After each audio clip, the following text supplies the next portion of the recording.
What do you desire? What makes you itch? What sort of a situation would you like? Let's suppose, I do this often in vocational guidance of students. They come to me and say, well, we're getting out of college and we haven't the faintest idea what we want to do. So I always ask the question, what would you like to do if money were no object? How would you really enjoy spending your life?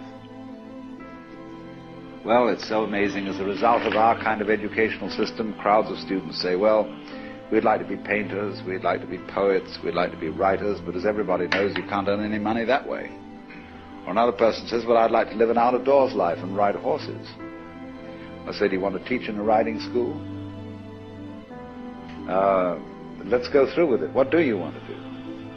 When we finally got down to something which the individual says he really wants to do, I will say to him, you do that. And forget the money. Because if you say that getting the money is the most important thing, you will spend your life completely wasting your time.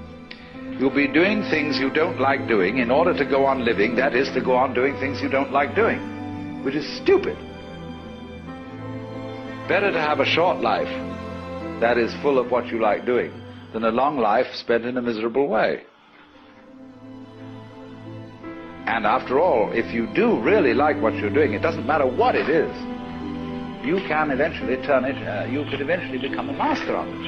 It's the only way to become a master of something, to be really with it. And then you'll be able to get a good fee for whatever it is. So don't worry too much.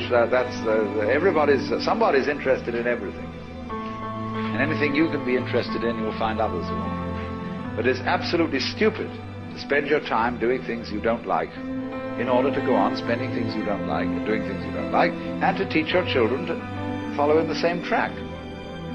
See, what we're doing is we're bringing up children and educating them to live the same sort of lives we're living, in order that they may justify themselves and find satisfaction in life by bringing up their children, to bring up their children to do the same thing, so it's all wretch and no vomit. It never gets there.